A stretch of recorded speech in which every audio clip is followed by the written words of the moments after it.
Bonjour, bienvenue sur Tous en cuisine avec Seb. Aujourd'hui ce sera crème de maïs, très bien pour accompagner un repas mexicain par exemple. Quelque chose de très épicé, le Mexique. Et bien là c'est quelque chose de très doux justement pour apaiser tout ça. Et pour cette recette, 100 g de pommes de terre, 400 g de maïs, maïs en boîte, hein, comme ça, tac. 25 g de beurre, 25 centilitres de lait demi-écrémé. Et pour assaisonner tout ça, du sel, un petit peu de paprika, fort ou doux. Alors là, en l'occurrence, comme c'est pour apaiser, bah, c'est du doux. Et quelques brins de ciboulette. Je vais le servir aussi avec un œuf mollet. Je l'ai déjà fait cuire, il n'y aura plus qu'à le décaler. Voilà. Donc la première étape, c'est on va faire cuire la pomme de terre. Donc dans 50 centilitres d'eau, on va mettre une pincée de sel, de gros sel. Voilà. Et on va faire cuire les pommes de terre pendant 10 minutes. Au bout de 10 minutes, on rajoutera les grains de maïs et on prolonge de 10 minutes supplémentaires.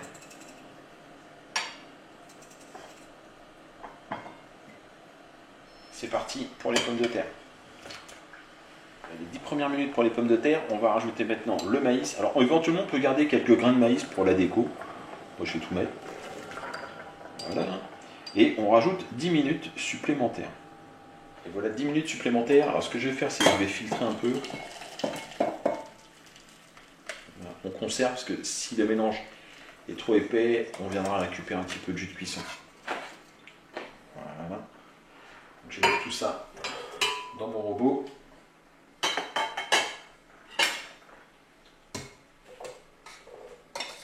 Donc, dans la même casserole que j'ai rincé rapidement, je vais faire chauffer le lait. Voilà. Je fais chauffer le lait, je vais mettre le beurre qui va fondre tout de suite. On va commencer à mixer la préparation. Le lait est chaud, on va le mettre. Alors, tout en mixant, on verse le lait. Mais là, c'est pour éviter trop de bruit. Donc, mais sinon, vous versez votre lait tout en mixant. Bon, je vais le faire un peu quand même, mais... Voilà pour la crème. Parfait. Je vais la remettre dans la casserole pour la maintenir au chaud. C'est le moment de goûter et de rectifier l'assaisonnement si nécessaire. Moi je trouve qu'il y a suffisamment de sel, je ne vais pas en rajouter. Si vous avez besoin, vous en rajoutez. Le sel, ce ne sera pas nécessaire. On va donc pouvoir se servir.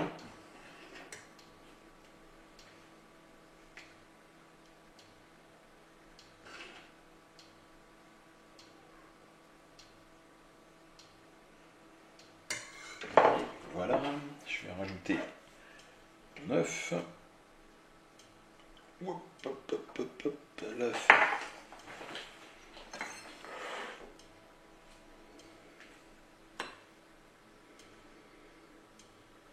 Voilà pour l'œuf.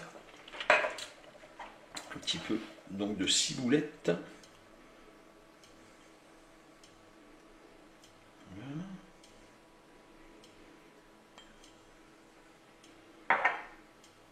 Et un petit peu de paprika. Et voilà. Écoutez, j'espère que cette assiette vous a plu, ainsi que ce qu'il y a dedans, c'est-à-dire la crème de maïs. Je vous dis, c'est vraiment impeccable pour accompagner un repas mexicain un peu trop épicé. C'est d'une douceur, c'est un petit velours dans la bouche, c'est superbe. Mais écoutez, moi je vous remercie en tout cas, et je vous dis à très bientôt pour de nouvelles recettes. Au revoir.